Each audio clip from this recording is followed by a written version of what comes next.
साध संगत जी, प्रेम से कहना धन निरंकार जी। स्वागत है आप सभी का आपके ही चैनल पर। हाजिर हूँ मैं एक खूबसूरत सी साखी के साथ। साध संगत जी, जब भी हमारा मन और मस्तिष्क दूसरों की खुशी और शांति को ज़्यादा महत्व देने लगे तो इससे दूसरों को ही नहीं, स्वयं हमें भी मानसिक शांति और खुशी मिलती हुई प्रतीत होती है। आज की साखी इसी विषय पर आधारित है। चलिए आज की साखी सुनते हैं। साध संगत जी, एक बार एक व्यक्ति ने अपने व्यवसाय में बहुत उन्नति की और एक बड़े महानगर में ज़मीन खरीदकर उस पर उसने अपना आलीशान घर बनवाया। उस ज़मीन पर बहुत पहले से ही एक खूबसूरत स्विमिंग पूल था और पीछे के हिस्से में एक वर्षों पुराना लीची का पेड़ था। दरअसल उस आदमी ने वो ज़मीन उस लीची के पेड़ के कारण ही खरीदी थी, क्योंकि उस व्यक्ति की पत्नी को लीचियां बहुत पसंद थी।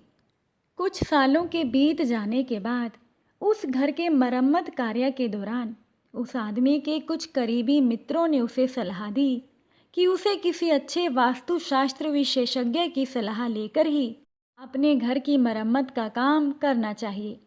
हालांकि उस व्यक्ति को ऐसी किसी भी बातों पर बिल्कुल यकीन नहीं था, फिर भी अपने मित्रों का मान सम्मान रखने के लिए उस व्यक्ति ने अपने मित्रों की बात मान ली और एक बहुत ही नामी वास्तुशास्त्री को उसने अपने घर पर आमंत्रित किया। अगले दिन उस व्यक्ति ने वास्तुशास्त्री को हवाई अड्डे से लिया। दोनों ने शहर के एक रेस्टोरेंट में खाना खाया और उसके बाद वो व्यक्ति उन्हें अपनी कार में लेकर अपने घर की ओर रवाना हुआ। पूरे रास्ते में जब भी कोई कार उन्हें ओवरटेक करने की कोशिश करती तो वो व्यक्ति उसे आगे निकलने के लिए आसानी से रास्ता दे देता। ये देखकर वास्तुशास्त्री महोदय ने हंसते हुए उस व्यक्ति से कहा, श्रीमान, आप तो बहुत ही सुरक्षित वाहन चालक हैं जो बेहद ठंडे दिमाग और धैर्य के साथ अपनी गाड़ी चलाते हैं। उस व्यक्ति ने भी मुस्कुराते हुए जवाब दिया कि सभी लोग ओवरटेक तभी करते हैं जब उन्हें कोई बहुत ज़रूरी काम हो, इसीलिए हमें उन्हें रास्ता ज़रूर देना चाहिए। उस व्यक्ति के घर के करीब पहुंचते पहुंचते सड़क थोड़ी संकरी हो गई और उसने कार थोड़ी और धीरे चलानी शुरू कर दी। तभी अचानक से एक जोर से हंसता हुआ बच्चा गली से निकला और तेजी से भागते हुए उसकी कार के आगे से सड़क पार कर गया।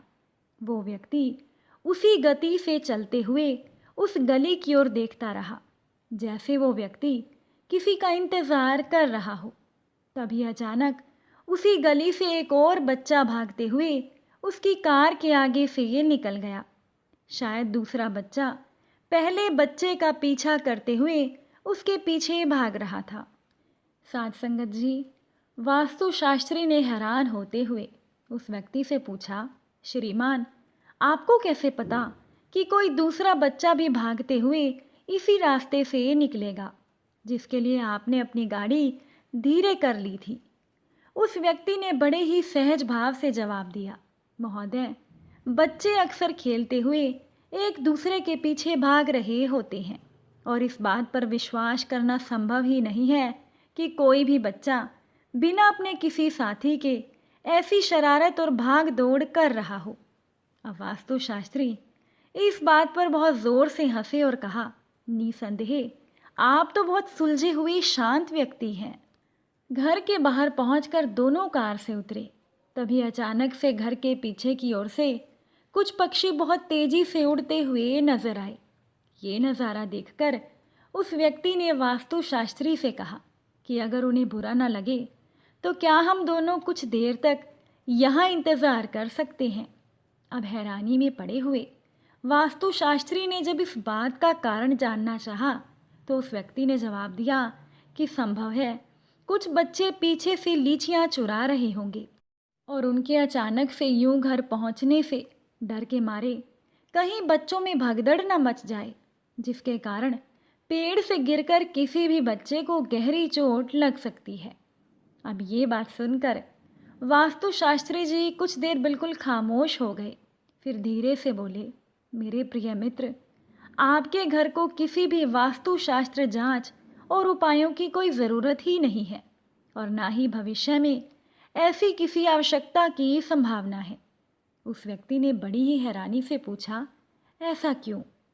वास्तुशास्त्री ने कहा, श्रीमान, जहाँ पर आप जैसे धैर्यवान और आसपास के लोगों की भलाई सोचने वाला व्यक्ति रहता हो, वो स्थान वास्तुशास्त्र नियमों के अनुसार निसंदेह स्वयं ही बहुत पवित्र, सुखदायी, फलदायी होगा। साध संगत जी, जब भी हमारा मन और मस्तिष्क दूसरों की खुशी और शांति को प्राथमिकता देने लगे, तो इससे दूसरों को ही नहीं, स्वयं हमें भी मानसिक लाभ, शांति और प्रसन्नता मिलती हुई प्रतीत होती है।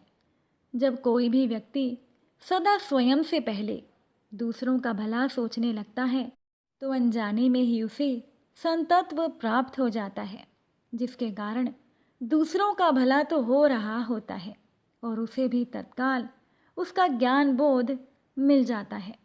इसीलिए साथ संगत जी, हम सब हमेशा अवश्य ये कोशिश करते रहें कि हमारे अंदर भी कुछ ऐसे सद्गुण ज़रूर विकसित हो जाएं, जिससे कि हमें हमारे घर और परिवेश को पवित्र बनाने में आसानी हो। क्योंकि परोपकार से बड़ा कोई धर्म नहीं है और अपने संकुचित विचारों और दुर्गुणों के त्याग से बड़ा कोई आत्मशुद्धि ही नहीं है। मन की पवित्रता से बड़ी कोई साधना नहीं है। इसीलिए हमेशा दूसरों का भला सोचें और अपने भी मन को खुशी और शांति प्रदान करें। आज की ये साखी आपको कैसी लगी, कमेंट करके ज़रूर बताइएगा। आप सभी से फिर मुलाकात होगी एक नई साखी के साथ। साथ संगत जी, प्यार से कहना, धन निरंकार जी।